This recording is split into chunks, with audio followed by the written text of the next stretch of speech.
My name is Gerardo aka Jerry. I'm going to talk about the gaming industry. It is one of the largest global industries, and my statement on that is that the negative effects of violent video games on society is negligible. Some of you might be familiar with the Halo series, which is a game developed by Microsoft.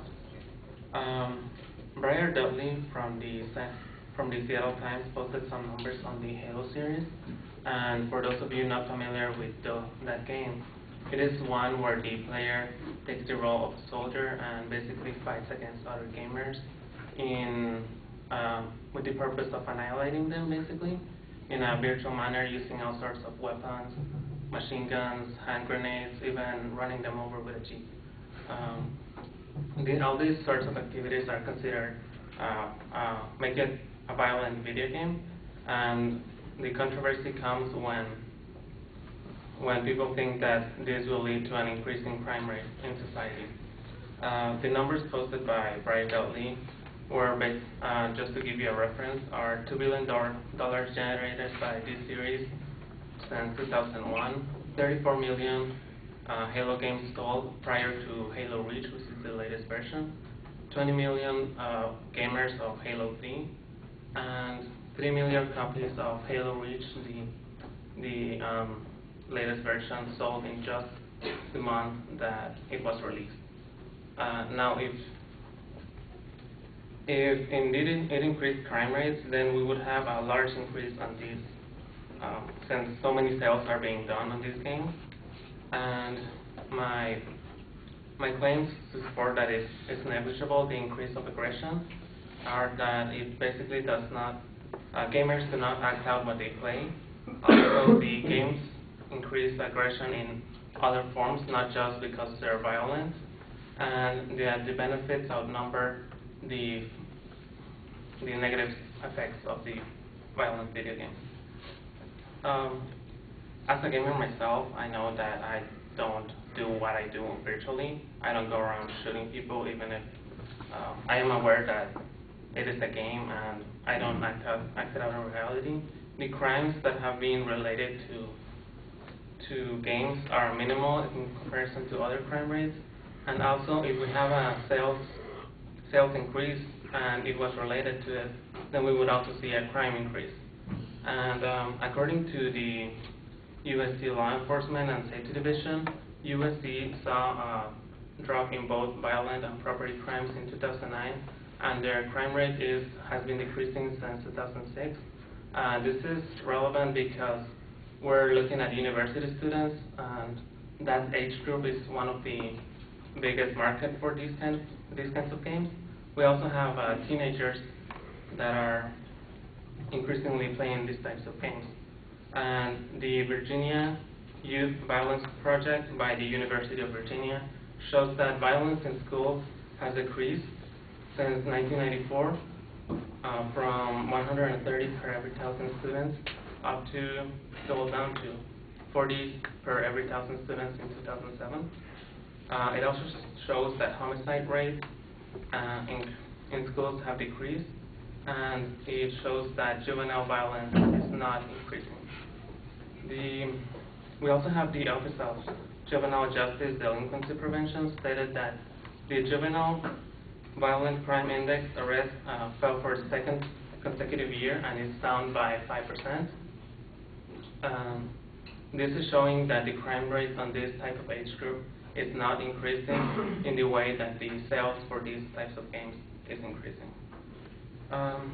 In regards to, a lot of people associate the graphic violence shown in this game to the aggression, but there's actually many other factors that increase the aggression. And the International Communication Association ran a study in which they found that factors like frustration alone can increase your heart rate, blood pressure, and feelings of anger. And this was a study performed in college-level students.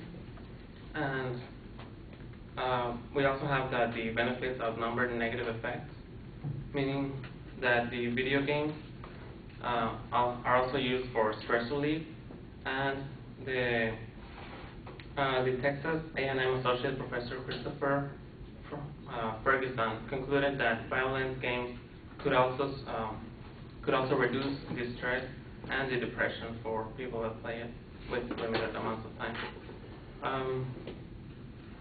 Video games also promote creativity, cognitive thinking, faster hand-eye contact, and strategic thinking. And many websites can agree, like education.com, that the game can benefit the gamers in the types of thinking mentioned before. So in conclusion, the negative effects of the violence games is negligible, because we can see that the crime rates are not increasing, while the sales on these types of games are heavily increasing.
You clearly state the claim at the beginning of the speech. I don't really think that you've set up the structure very clearly. It sounds like about 2 minutes into the speech that you're offering sort of a preview of what the structure is, but later on there's no numerical signposting of those points. They don't seem particularly distinct, and so the material tends to run together. And you seem to be making the same point over and over again in some places, that video game sales are increasing and crime rates are going down. And I know ultimately that's the main inference that you're drawing here, but you keep coming back to it over and over again, and it seems like there aren't any other lines of reasoning that suggest why your conclusion is a valid one. Let me see. You had good evidence on the violence in society. You had data about juvenile justice system, about decreased overall crime, about decreased crime in schools and campuses, and that was the strongest part of your argument.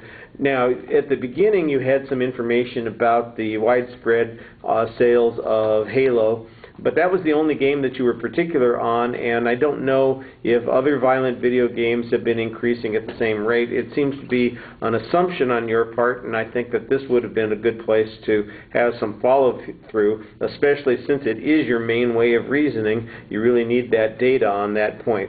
On the third point, it sounds like you were trying to make an argument about the benefits of gaming for people who participate, but there's no development of that issue at all. There's no evidence that you're citing that advances that claim. It's just a kind of a vague generalization there that really needs a lot more proof. All right, thank you.